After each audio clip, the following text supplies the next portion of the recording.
All right, so today we're going deep on some Chinese folklore. Okay. You've brought something pretty cool. Yeah. It's about this magical red fish. Right. This really brave fisherman and this village that is facing some pretty serious hardship. Yeah, it's kind of the classic setup, right? You've got these like universal anxieties about nature, Mm-hmm. but it's told through this really unique Chinese lens. I think that's part of what makes it so interesting. So set the scene for us. Okay. We're in Qingxi village on the coast of China. Yep.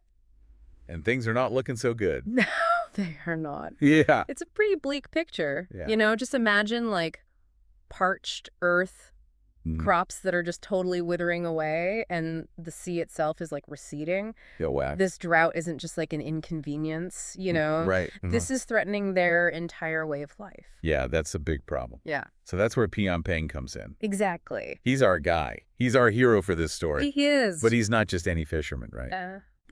No, he's known for his skill, absolutely, but he's also incredibly compassionate. Yeah.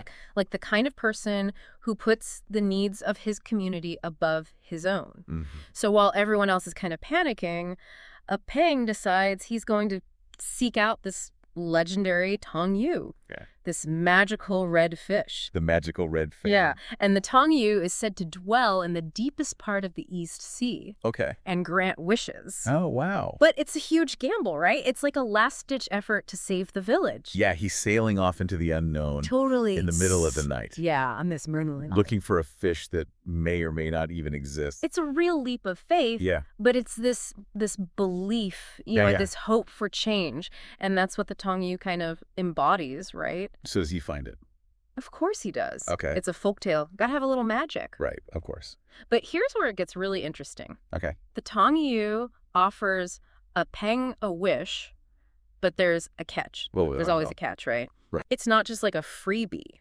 So what happens? So, a lot of Western folktales focus on individual heroes, right? Mm-hmm. But here, Peng doesn't even hesitate. Really? Doesn't wish for wealth or power or even just an end to the drought for himself. Oh, wow. His wish is just rain for the village. So self. Totally selfless. And that's what makes the story so powerful, I think. That's awesome. Yeah, he's putting the community first, even when he's face to face with this magical being. So what does the Tong Yu say? Well, the Tong Yu is impressed, right, by Peng's selflessness. Mhm. So he agrees to grant the rain. Oh, There's a condition. Okay, there's always a condition. Right. Peng has to dedicate his life to teaching the villagers to respect nature, Okay. to respect the ocean, so this crisis never happens again. So it's not just about solving the immediate problem. Exactly. It's about learning from it, Right. about understanding that balance between humanity and nature. This idea of consequences and the need for harmony, it really resonates with Chinese culture and history. Like yin and yang. Exactly, like yin and yang. Oh, I see. It's all about that balance. So what happens next? Does the rain come? Oh, it does. Big time. The Tong Yu ascends to the sky, and for 3 days and nights, torrential rain just pours down, Oh, wow. revitalizing the village, replenishing the sea. What a relief that must have been. Right. It's like the symbolic cleansing, Yeah. this total reset button for the village. I love that image. And Tang doesn't just go back to fishing, He doesn't. No, he becomes the village wise man, Wow. dedicating his life to spreading the Tong Yu's message, That's awesome. making sure those lessons from the drought are really woven into their everyday lives. So he's a different kind of hero now. Right. He's not just a fisherman anymore. He's a teacher, a leader. That's so cool. And the story doesn't end with a happy ending. It's about that ongoing responsibility, the commitment to living in balance with the natural world. Makes sense.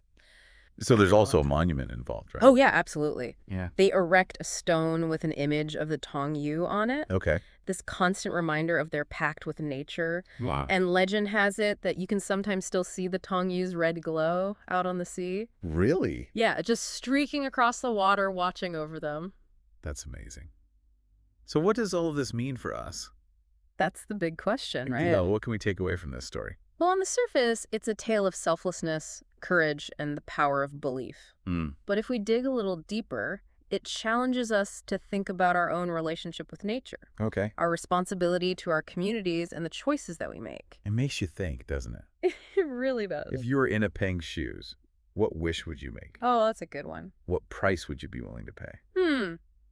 Something to think about. It really is. Yeah. Thanks for bringing this story. Of course. It's a good one. It is. It's a great one. And we'll see everybody next time for another deep dive. Sounds good. See you later. Bye. Bye.